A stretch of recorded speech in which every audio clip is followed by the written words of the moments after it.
ತಮ್ಮೆಲ್ಲರಿಗೂ ಕೂಡ 11ನೇ ಅಂತಾರಾಷ್ಟ್ರೀಯ ಯೋಗ ದಿನಾಚರಣೆಯ ಶುಭಾಶಯಗಳನ್ನು ಕೋರುತ್ತಾ, ಭಾರತೀಯ ಸಂಸ್ಕೃತಿಯ ಒಂದು ಭಾಗವಾಗಿರುವಂತಹ ನಮ್ಮ ಸರ್ವತೋಮುಖ ಅಭಿವೃದ್ಧಿಗೆ, ದೈಹಿಕ ಆರೋಗ್ಯ, ಮಾನಸಿಕ ಆರೋಗ್ಯ, ಸಾಮಾಜಿಕ ಶಾಂತಿ, ಸಾಮರಸ್ಯದ ಜೀವನಕ್ಕೆ ಸಹಕಾರಿಯಾಗಿರುವಂತಹ ಭಾರತೀಯ ಯೋಗವನ್ನು ಇವತ್ತು ಅಂತಾರಾಷ್ಟ್ರೀಯ ಮಟ್ಟದಲ್ಲಿ 176ಕ್ಕೂ ಹೆಚ್ಚಿನ ರಾಷ್ಟ್ರಗಳು ಆಚರಣೆ ಮಾಡಿಕೊಂಡು ಬರ್ತಾ ಇರುವಂಥದ್ದು ನಮ್ಮ ಭಾರತೀಯರ ಹೆಮ್ಮೆಯ ಸಂಗತಿ. ಅದರ ಭಾಗವಾಗಿ ಇವತ್ತಿನ ದಿನ ನಿಮ್ಗಳಿಗೂ ಕೂಡ ಸಾಂಕೇತಿಕವಾಗಿ ಇವತ್ತು ಯೋಗ ಪ್ರೋಟೋಕಾಲ್ಗೆ ಅನುಗುಣವಾಗಿ ಅಭ್ಯಾಸವನ್ನು ಮಾಡಿಸೋಣ. ಆದರೆ ಈ ಒಂದು ಅಭ್ಯಾಸ ಇವತ್ತಿನ ಸಾಂಕೇತಿಕ ದಿನಕ್ಕೆ ಮಾತ್ರ ಸೀಮಿತ ಆಗಿ ಉಳಿಯೋದು ಬೇಡ, ನಮ್ಮ ದೈನಂದಿನ ಜೀವನದ ಭಾಗವಾಗಲಿ, ದೈನಂದಿನ ಅಭ್ಯಾಸದಲ್ಲಿ ನಾವೆಲ್ಲರೂ ಕೂಡ ತೊಡಗಿಸ್ಕೊಳ್ಳೋಣ ಅನ್ನುವಂತಹ ಆಶಯದೊಂದಿಗೆ ಯೋಗದ ಬೆಳಕನ್ನು ವಿಶ್ವಕ್ಕೆ ಹರಡಿದಂತಹ ಎಲ್ಲ ಋಷಿಮುನಿಗಳಿಗೂ, ಮಹನೀಯರಿಗೂ ಮತ್ತು ವಿಶೇಷವಾಗಿ ಮಾನ್ಯ ಪ್ರಧಾನಮಂತ್ರಿಗಳು ವಿಶೇಷವಾದಂಥ ಕಾಳಜಿಯನ್ನು ವಹಿಸಿ ಯೋಗ ಪ್ರಚಾರ ಸೇವೆಯಲ್ಲಿ ತೊಡಗಿಕೊಂಡಿದ್ದಾರೆ. ಅವರನ್ನು ಕೂಡ ಈ ಸಂದರ್ಭದಲ್ಲಿ ಸ್ಮರಿಸ್ತಾ ಪ್ರಾರ್ಥನೆಯೊಂದಿಗೆ ಇವತ್ತಿನ ಅವಧಿಯನ್ನು ಪ್ರಾರಂಭ ಮಾಡೋಣ. 2 ಕೈಗಳನ್ನು ಜ್ಞಾನ ಮುದ್ರೆಯಲ್ಲಿರಿಸಿ, ಕಣ್ಣುಗಳನ್ನು ಮೃದುವಾಗಿ ಮುಚ್ಚಿ, ನಿಮ್ಮ ಉಸಿರಾಟದ ಮೇಲೆ ಗಮನವನ್ನು ಕೇಂದ್ರೀಕರಿಸಿ ಆಳವಾದ ಉಚ್ಛ್ವಾಸ ಮತ್ತು ನಿಶ್ವಾಸ ಕ್ರಿಯೆ.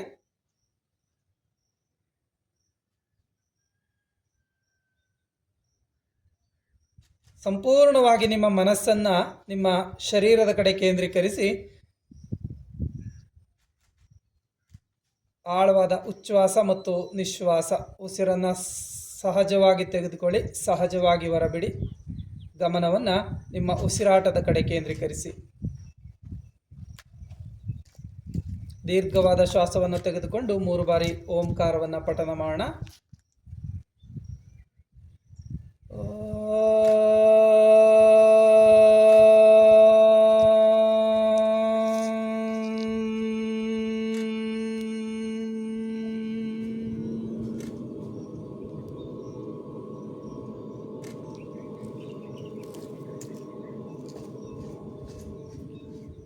ಮತ್ತೊಂದು ಬಾರಿ.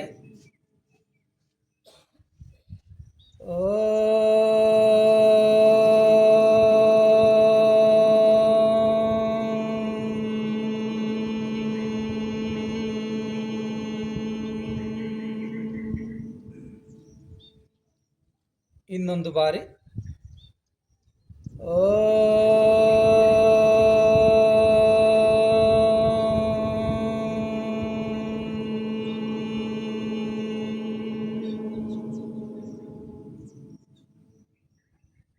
ನಿಧಾನವಾಗಿ 2 ಕೈಗಳನ್ನು ನಿಮ್ಮ ಎದೆಯ ಮುಂಭಾಗ ನಮಸ್ಕಾರ ಸ್ಥಿತಿಗೆ ತನ್ನಿ. ಪ್ರಾರ್ಥನೆ. ಸಂಗಚ್ಛದ್ವಂ ಸಂವತತ್ವಂ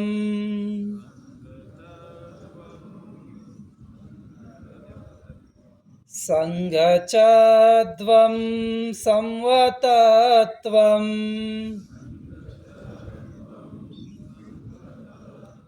ಸಂಹೋ ಮನಾಂಸಿ ಜಾನತಾಂ ದೇವಾಭಾಗಂ ಯಥಾ ಪೂರ್ವೇ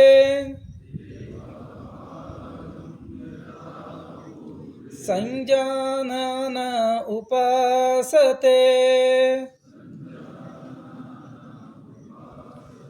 ಸಂಜಾನನ ಉಪಾಸತೆ ಸಂಜಾನನ ಉಪಾಸತೆ. 2 ಕೈಗಳನ್ನು ಪರಸ್ಪರ ಬಿಸಿಯಾಗಿ ಉಜ್ಜಿ ನಿಮ್ಮ ಕಣ್ಣುಗಳಿಗೆ ಸ್ಪರ್ಶಿಸ್ತಾ ನಿಧಾನವಾಗಿ ಕಣ್ಣುಗಳನ್ನು ತೆರೆದುಬಿಟ್ಟು ನೋಡಿ.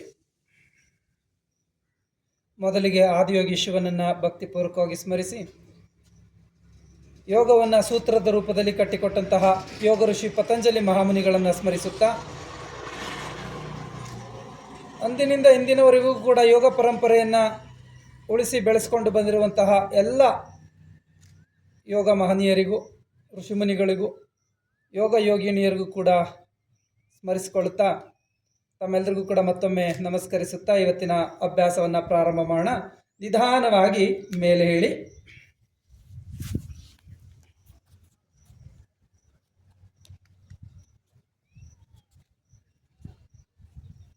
ಮೊದಲಿಗೆ ಕೆಲವೊಂದು ಸಡಿಲೀಕರಣ ವ್ಯಾಯಾಮಗಳು. ಎರಡು ಕೈಗಳನ್ನು ಸೊಂಟದ ಮೇಲಿರಿಸಿ ಕುತ್ತಿಗೆಗೆ ಚಾಲನೆ. ಉಸಿರನ್ನು ಹೊರಹಾಕುತ್ತಾ ನಿಧಾನವಾಗಿ ಕುತ್ತಿಗೆಯನ್ನು ಮುಂದೆ ಬಾಗಿಸಿ ಉಸಿರನ್ನು ತೆಗೆದುಕೊಳ್ಳುತ್ತಾ ಕುತ್ತಿಗೆಯನ್ನು ಹಿಂದಕ್ಕೆ ಬಾಗಿಸಿ 3 ಬಾರಿ ಹಾಗೆ ರಿಪೀಟ್ ಮಾಡಿ. Exhale down, inhale up, exhale down, inhale up. ನಿಧಾನವಾಗಿ ಮಧ್ಯ ಬನ್ನಿ. ಈಗ ಹಾಗೆ ಬಲ ಮತ್ತು ಎಡಪಾರ್ಶ್ವಕ್ಕೆ ನಿಧಾನವಾಗಿ ಉಸಿರು ಬಿಡುತ್ತಾ ಬಲಪಾರ್ಶ್ವಕ್ಕೆ ಕುತ್ತಿಗೆಯನ್ನು ಬಾಗಿಸಿ ಉಸಿರು ತಗೊಳ್ತಾ ನಿಧಾನವಾಗಿ ಮಧ್ಯ, ಮತ್ತೆ ಹಾಗೆ ನಿಧಾನವಾಗಿ ಎಡಪಾರ್ಶ್ವಕ್ಕೆ. ಅದೇ ರೀತಿ 3 ಬಾರಿ ರಿಪೀಟ್ ಮಾಡಿ.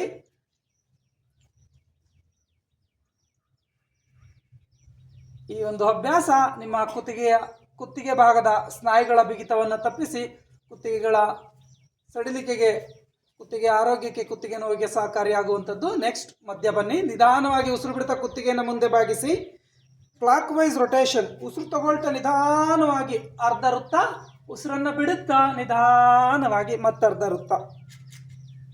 3 ಬಾರಿ ಕ್ಲಾಕ್ ವೈಸ್, 3 ಬಾರಿ aunty clock wise.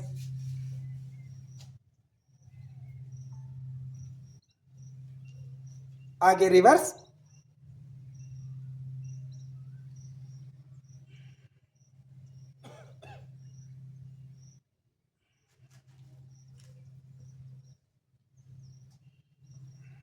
and relax. Next ಭುಜಗಳಿಗೆ ವ್ಯಾಯಾಮ. 2 ಕೈಗಳನ್ನು ನಿಮ್ಮ ಭುಜಗಳ ಮೇಲೆ ಇರಿಸಿ ಮೊಣಕೈಗಳನ್ನು ಕೂಡಿಸಿ ನಿಧಾನವಾಗಿ ಉಸಿರನ್ನು ತೆಗೆದುಕೊಳ್ಳುತ್ತಾ ಕೈಗಳನ್ನು ವಿಸ್ತಾರಗೊಳಿಸಿ ಎದೆ ಭಾಗವನ್ನು ಉಬ್ಬಿಸಿ ನಿಧಾನವಾಗಿ ಮತ್ತೆ 2 ಮೊಣಕೈಗಳನ್ನು ಜೋಡಿಸಿ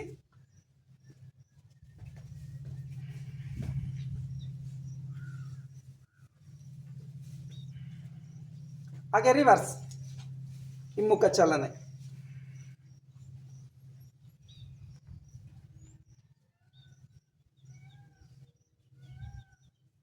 ವಾಪಸ್. Next hand rising. 2 ಕೈಗಳನ್ನು ನಿಧಾನವಾಗಿ ಉಸಿರು ತಗೊಳ್ತಾ ಮೇಲೆ ಚಾಚಿ ಉಸಿರು ಬಿಡುತ್ತಾ ನಿಧಾನವಾಗಿ ಕೈಗಳನ್ನು ಕೆಳಗಿಳಿಸಿ. Breathe in, stretch your hands, exhale, breathe out. ಉಸಿರು ಬಿಡ್ತಾ ನಿಧಾನವಾಗಿ ಕೈಗಳನ್ನು ಕೆಳಗಿಳಿಸಿ, ಹಸ್ತಗಳು ಹೊರಮುಖವಾಗಿ ಇರಲಿ. Breathe in, raise your hands up, stretch your hands as much as possible. Exhale and down.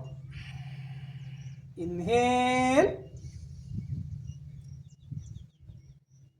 Exhale and relax.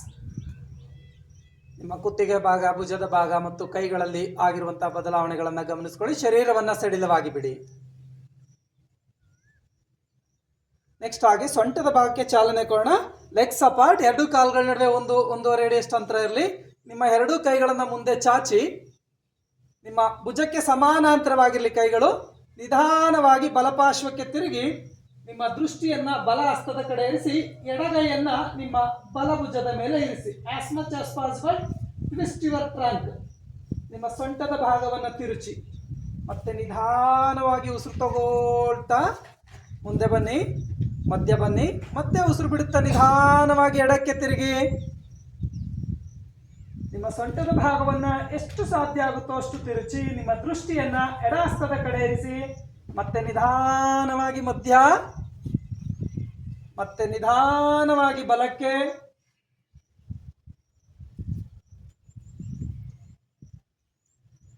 ಮತ್ತೆ ಮಧ್ಯ, ಮತ್ತೆ ಎಡಕ್ಕೆ,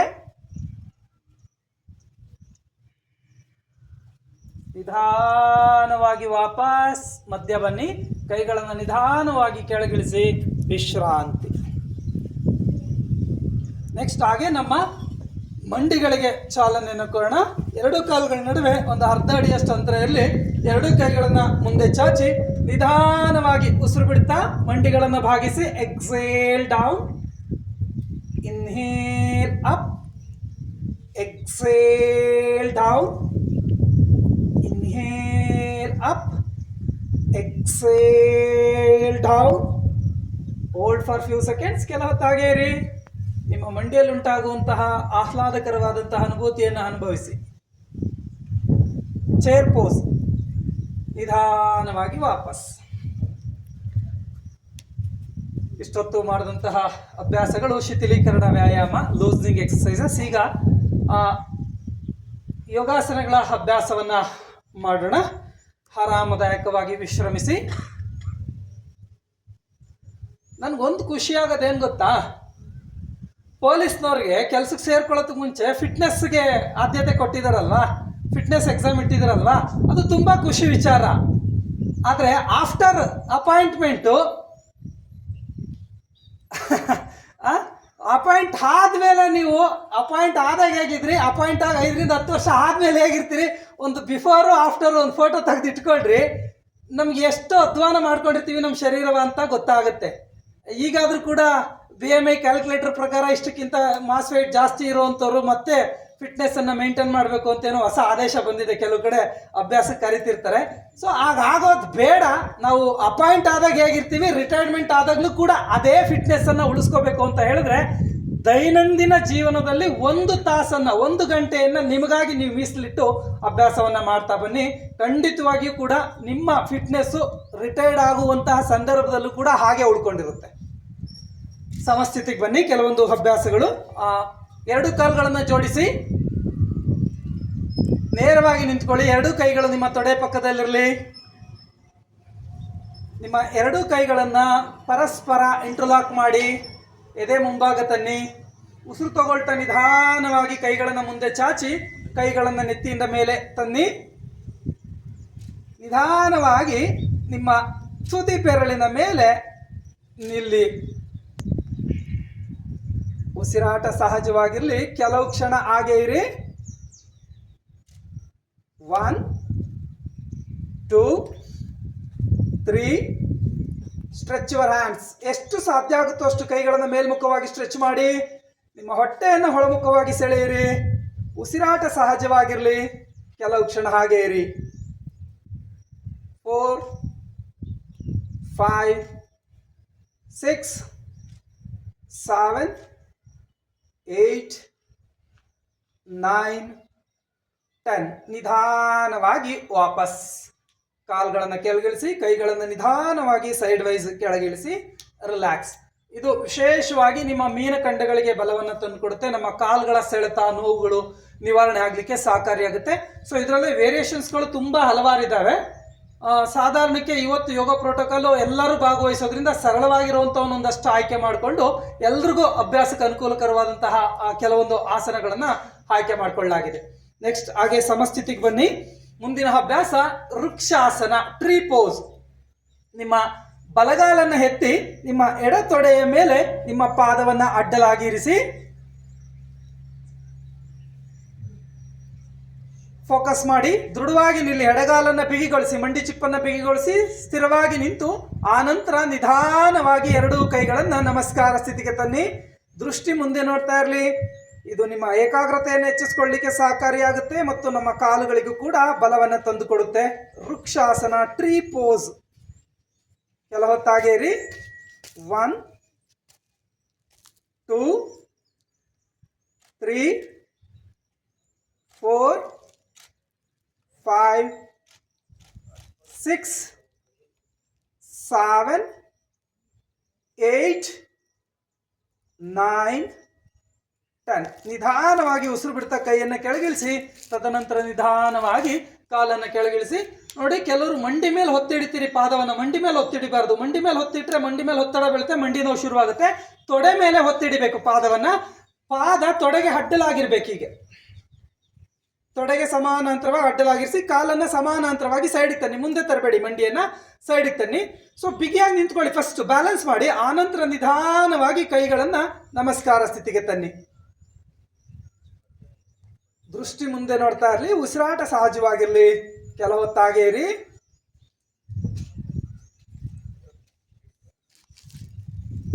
1 2 3 4 5 6 7 8 9 10. ನಿಧಾನವಾಗಿ ಕೈಗಳನ್ನು ಕೆಳಗಿಳಿಸಿ, ತದನಂತರ ನಿಧಾನವಾಗಿ ಕಾಲನ್ನು ಕೆಳಗಿಳಿಸಿ, ರಿಲ್ಯಾಕ್ಸ್.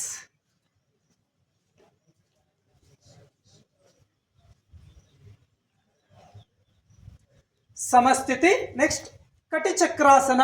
ಬಹುತೇಕ ಜನರಿಗೆ ಇವತ್ತು ಕಾಡ್ತಾ ಇರುವಂಥದ್ದು ಸೊಂಟದ ಸಂಬಂಧಿ ಸಮಸ್ಯೆಗಳು, ಸೊಂಟ ನೋವು. ಯಾಕೆಂದ್ರೆ ಪದೇ ಪದೇ ನಾವು ಮೇಲಿಂದ ಮೇಲೆ ಮುಂದೆ ಬಾಗ್ತಿರ್ತೀವಿ, ಮುಂದೆ ಬಾಗಿ ವೆಯ್ಟ್ ಎತ್ತುತ್ತಿರ್ತೀವಿ, ಆದರೆ ಹಿಮ್ಮುಖವಾದಂತಹ ಬಾಗುವಿಕೆ ಆಗೋದಿಲ್ಲ. ಹಾಗಾಗಿ ನಮ್ಮ ಸೊಂಟದ ಭಾಗದ ಮಾಂಸಖಂಡಗಳು ದುರ್ಬಲಗೊಂಡು ಸಣ್ಣ ಪುಟ್ಟದಕ್ಕೆಲ್ಲ ನೋವುಗಳು ಶುರುವಾಗ್ತವೆ. ಮತ್ತು ಈಗ ನಾವು ಸೊಂಟ ಬಿಗಿಯ ಕಟ್ಟಂಗಿಲ್ಲ ನೋಡ್ರಿ. ಎಲ್ಲ ಹಿಂದೆ ಪಂಚೆ ಉಡ್ತಾ ಇದ್ರು, ಪಂಚೆಯನ್ನು ಬಿಗಿಯಾಗಿ ಹೊಟ್ಟೆ ಮೇಲೆ ಬಿಗಿಯಾಗಿ ಕಟ್ತಾ ಇದ್ರು. ಮತ್ತೆ ಏನಾದ್ರು ಭಾರ ಎತ್ತಕ್ಕೆ ಹೋದ್ರೆ ನಮ್ಮ ಹಳ್ಳಿ ಜನ ಇವಾಗ್ಲೂ ಮಾಡ್ತಾರೆ ನೋಡ್ರಿ, ಹೆಗ್ಲ ಮೇಲೆ ಅಥವಾ ತಲೆ ಮೇಲೆ ಟವಲ್ ಇರುತ್ತೆ, ಟವಲನ್ನು ತೆಗೆದು ಪಟ್ಟಂತ ಸೊಂಟ ಕಟ್ಕೊಂತಾರೆ ಏನಾರು ಭಾರ ಎತ್ತ ಕೆಲಸ ಹೇಳಿದ್ರೆ. ಹೌದಾ ಅಲ್ಲ? ಸೊಂಟಕ್ಕಾಗ ಗ್ರಿಪ್ ಸಿಗುತ್ತೆ, ಸ್ಲಿಪ್ ಡಿಸ್ಕ್ ಆಗಂಗಿಲ್ಲ. ನಾವು ಪ್ಯಾಂಟ್ ಉದ್ರೋಗಂಗೆ ಕಟ್ಕೊಂಡಿರ್ತೀವಿ, ಹಿಂಗೆ ಬಗ್ತೀವಿ, ಏನೋ ಭಾರ ಎತ್ತಕ್ಕೆ ಹೋಗ್ತೀವಿ, ಏನಾಗುತ್ತೆ ಇಲ್ಲಿ ಡಿಸ್ಕ್ ಹಿಂದೆ ಮುಂದೆ ಜರುಗುತ್ತೆ. ಅದನ್ನೇನಂತ ಕರೀತಾರೆ? ಸ್ಲಿಪ್ಡ್ ಡಿಸ್ಕ್ ಅಂತ ಕರೀತಾರೆ. ಆಸ್ಪತ್ರೆಗೆ ಹೋದ್ರೆ ಒಂದು MRI ಸ್ಕ್ಯಾನ್ ಮಾಡಿಸ್ಬಿಟ್ಟು L4 L5 ಡ್ಯಾಮೇಜ್ ಆಗೈತೆ, ಆಪ್ರೇಷನ್ ಆಗಬೇಕು, ಇವತ್ತೇ ಅಡ್ಮಿಟ್ ಆಗ್ಬಿಡಿ, 3 ಲಕ್ಷ ಆಗುತ್ತೆ, ಸಂಜೆ ಅಷ್ಟರಲ್ಲಿ ಹಣ ಕಟ್ಟಿ ನಾಳೆನೇ ಆಪ್ರೇಷನ್ ಆಗಬೇಕು ಅಂತಾರೆ ಅಲ್ಲ? ಸೊ ಅದಾಗಬಾರ್ದು ಅಂದರೆ ಪದೇ ಪದೇ ಹಿಂದೆ ಬಾಗುವಂಥ ಅಭ್ಯಾಸಗಳನ್ನು ಮಾಡಿ ನಮ್ಮ ಸೊಂಟದ ಭಾಗಕ್ಕೆ ಬಲವನ್ನು ತಂದ್ಕೋಬೇಕು. ಸೊ ಇದು ಅರ್ಧ ಕಟಿ ಚಕ್ರಾಸನ. ಎರಡೂ ಕೈಗಳನ್ನು ನಿಮ್ಮ ಸೊಂಟದ ಮೇಲಿರಿಸಿ, ಹೆಬ್ಬೆರಳುಗಳನ್ನು ನಿಮ್ಮ ಬೆನ್ನಿನ ಮಧ್ಯ ಭಾಗಕ್ಕೆ ಸಪೋರ್ಟ್ ಕೊಟ್ಕೊಳ್ಳಿ. BP ಇರುವಂಥವ್ರು ಹಿಂದೆ ಬಗ್ಬೇಡಿ, ಹಾರ್ಟ್ ಪೇಷಂಟ್ ಹಿಂದೆ ಬಗ್ಬೇಡಿ, ತಲೆ ಸುತ್ತಿರುವಂಥವ್ರು ಹಿಂದೆ ಬಗ್ಬೇಡಿ. ಉಳಿದಂಥವ್ರು ನಿಧಾನವಾಗಿ ನಿಮ್ಮ ಸೊಂಟವನ್ನು ಮುಂದೆ ತಳ್ಳಿ, ನಿಮ್ಮ ಪೃಷ್ಠದ ಭಾಗವನ್ನು ಬಿಗಿಯಾಗಿ ಹೊತ್ತಿ ಕೆಳಮುಖವಾಗಿ ಸೊಂಟವನ್ನು ಮುಂದೆ ತಳ್ಳಿ, ಬೆನ್ನನ್ನು ಸಾಧ್ಯವಾದಷ್ಟು ಹಿಂದೆ ಬಾಗಿಸಿ, ಕತ್ತನ್ನು ಹಿಂದೆ ಡ್ರಾಪ್ ಮಾಡಬೇಡಿ. ಉಸಿರಾಟ ಸಹಜವಾಗಿರ್ಲಿ, ಕೆಲವು ಕ್ಷಣ ಹಾಗೆ ಇದೆ.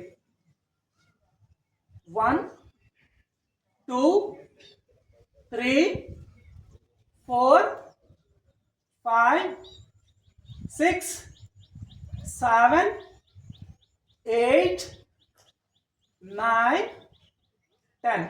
ನಿಧಾನವಾಗಿ ವಾಪಸ್. ದಿನದಲ್ಲಿ 4 ಬಾರಿ ನಾವೀಗೆ ಮಧ್ಯ ಮಧ್ಯ ಸೊಂಟವನ್ನು ಹಿಂದೆ ಬಾಗಿಸ್ತಾ ಬಂದರೂ ಕೂಡ ಸೊಂಟ ನೋವು ಕಾಡೋದಿಲ್ಲ. ಸೊ ನೆಕ್ಸ್ಟ್ ಕೌಂಟರ್ ಪೋಸ್ಚರ್, ಪಾದ ಹಸ್ತಾಸನ ಅಥವಾ ಹಸ್ತ ಪಾದಾಸನ. ಹಿಂದೆ ಬಾಗಿದೀವಿ, ಈಗ ಮುಂದೆ ಒಂದ್ಸಲ ಬಾಗೋಣ. ಉಸಿರು ತಗೊಳ್ತಾ ಎರಡು ಕೈಗಳಿಂದ ಮೇಲೆತ್ತಿ, inhale, raise your hands up, exhale and bend forward. ಉಸಿರು ಬಿಡ್ತಾ ಮುಂದೆ ಬಾಗಿ, ಎರಡು ಹಸ್ತಗಳನ್ನು ಪಾದದ ಪಕ್ಕ ಇರಿಸಿ, ಕಾಲುಗಳು ನೇರವಾಗಿರಲಿ, ನಿಮ್ಮ ಕಿಬ್ಬಟ್ಟೆಯನ್ನು ತೊಡೆಗೆ ಹೊತ್ತಿಡಿರಿ.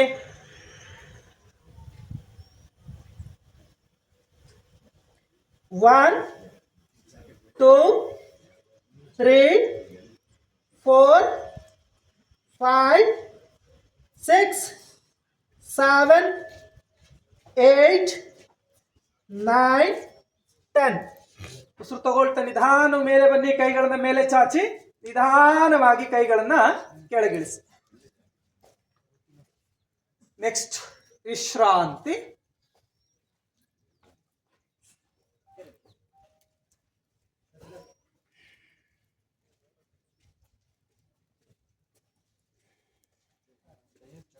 ವಿಶ್ರಾಂತಿ ಮುಕ್ತಾಯ ಮಾಡಿ ಸಮಸ್ಥಿತಿಗೆ ಬನ್ನಿ. ತ್ರಿಕೋನಾಸನದ ಅಭ್ಯಾಸ.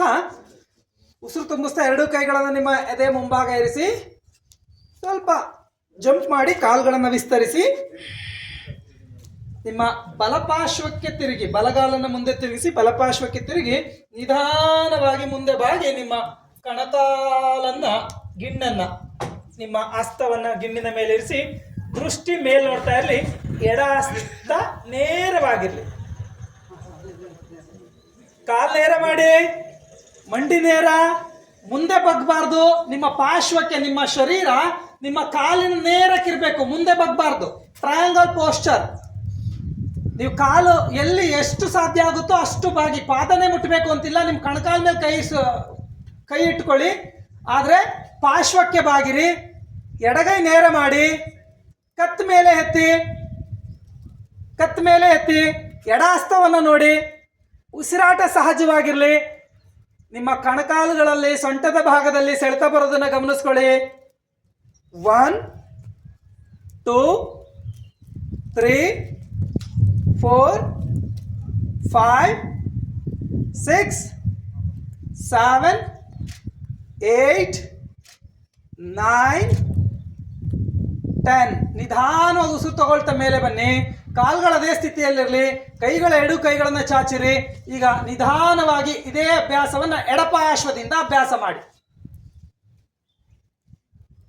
ಮುಂದೆ ಬಾಗಬಾರ್ದು, ಪಾರ್ಶ್ವಕ್ಕೆ ನಮ್ಮ ಸೊಂಟದಿಂದ ಪಾರ್ಶ್ವಕ್ಕೆ ಬಾಗಿ ಉಸಿರಾಟ ಸಹಜವಾಗಿರಲಿ. ಕತ್ತೆತ್ತಿ ಮೇಲೆ ಕೈ ನೇರ ಮಾಡಿ. ಎರಡೂ ಕೈಗಳು ಸರಳ ರೇಖೆಯಲ್ಲಿರಲಿ.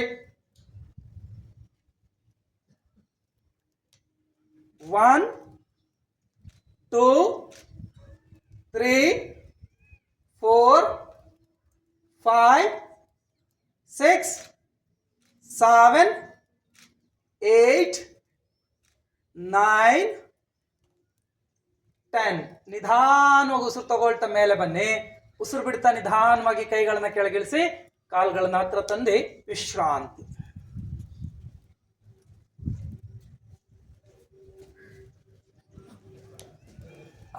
ನಮ್ಮ ಶರೀರದ ಅವಸ್ಥೆಗಳು ನಮಗೆ ಗೊತ್ತಾಗ್ತವೆ. ಎಲ್ಲೆಲ್ಲಿ ಏನೇನು ಆಗೈತೆ, ಎಲ್ಲೆಲ್ಲಿ ಸ್ಟ್ರಕ್ ಆಗೈತೆ ಬಾಡಿ ಅನ್ನೋದು ಗೊತ್ತಾಗುತ್ತೆ. ಎಲ್ಲಿ ಸೆಳೆತ ಬರುತ್ತೋ ಅಲ್ಲಿ ಸರಿಯಾದ ರೀತಿ ರಕ್ತ ಪರಿಚಲನೆ ಆಗ್ತಾ ಇಲ್ಲ, ಮಾಂಸಖಂಡಗಳ ಬಿಗಿತ ಆಗಿದೆ ಅಂತ ಅರ್ಥ. ಈಗ ಮಗುವಾಗಿದ್ದಾಗ ನೋಡ್ರಿ, ಒಂದು ಮಗು ಎಷ್ಟು ಫ್ಲೆಕ್ಸಿಬಲ್ ಆಗಿರುತ್ತೆ. ಫ್ಲೆಕ್ಸಿಬಿಲಿಟಿ ಇದ್ದಾಗ ಆ ಮಗು ಬಿದ್ದರೂ ಕೂಡ ಏನು ಹಾನಿ ಆಗೋದಿಲ್ಲ. ಅದೇ ನಾವು ಬೆಳೀತಾ ಅಭ್ಯಾಸಗಳನ್ನ ಬಿಟ್ಬಿಡ್ತೀವಿ, ವ್ಯಾಯಾಮಗಳನ್ನ ಮಾಡೋದಿಲ್ಲ, ಬಾಡಿ ರಿಜಿಡ್ ಆಗ್ತಾ ಬರುತ್ತೆ, ಮಾಂಸಖಂಡಗಳ ಬಿಗಿತ ಆಗ್ತಾ ಬರುತ್ತೆ. ಆ ಬಿಗಿತ ಇದ್ದಾಗ ನಾವು ಹಿಂಗೆ ಎಡು ಬಿದ್ರೆ ಅಲ್ಲಿ ಮುರ್ಕೊತ್ತು, ಇಲ್ಲಿ ಮುರ್ಕೊತ್ತು, ಅಲ್ಲಿ ಫ್ರಾಕ್ಚರ್ ಆಯ್ತು, ಇಲ್ಲಿ ಫ್ರಾಕ್ಚರ್ ಆಯ್ತು ಅಂತೀವಿ. ಆ ಮಕ್ಕಳು ಎಷ್ಟು ಬೀಳ್ತಿರ್ತಾವೆ ನೋಡಿ ಚಿಕ್ಕ ಮಕ್ಕಳಿದ್ದಾಗ. ಅವ್ರಿಗೇನು ಫ್ರಾಕ್ಚರ್ ಆಗಲ್ಲ ಚಿಕ್ಕ ಮಕ್ಕಳಿದ್ದಾಗ, ಯಾಕೆಂದ್ರೆ ಬಾಡಿ ಫ್ಲೆಕ್ಸಿಬಲ್ ಇರುತ್ತೆ. ಸೊ ಆ ಫ್ಲೆಕ್ಸಿಬಿಲಿಟಿಯನ್ನು ಉಳಿಸ್ಕೋಬೇಕು, ಮತ್ತೆ ಜಾಯಿಂಟ್ಗಳೆಲ್ಲ ಮೊಬಿಲಿಟಿಯನ್ನು ಉಳಿಸ್ಕೋಬೇಕು. ಅವಾಗ ಶರೀರ ಸದೃಢವಾಗಿರ್ಲಿಕ್ಕೆ ಸಹಕಾರಿಯಾಗುತ್ತೆ. ಕೇವಲ ಶರೀರಕ್ಕೆ ಮಾತ್ರ ಕೆಲಸ ಸಿಗಲ್ಲ ಯೋಗದಿಂದ, ಮಾನಸಿಕವಾಗೂ ಕೂಡ ಕೆಲಸ ಆಗುತ್ತೆ. ಸೊ ಹಾಗಾಗಿ ಶಾರೀರಿಕವಾಗಿ ಮತ್ತು ಮಾನಸಿಕವಾಗಿ ಮತ್ತು ಬೌದ್ಧಿಕವಾಗಿ ಮತ್ತು ಸಾಮಾಜಿಕವಾಗಿ ನಮ್ಮನ್ನು ನಾವು ವಿಕಸನಗೊಳಿಸ್ಕೊಳ್ಳಿಕ್ಕಿರುವಂತಹ ಒಂದು ಅತ್ಯಮೂಲ್ಯವಾದಂತಹ ಅಸ್ತ್ರ ಅಂತ ಹೇಳಿದ್ರೆ ಯೋಗನೇ ಆಗಿದೆ.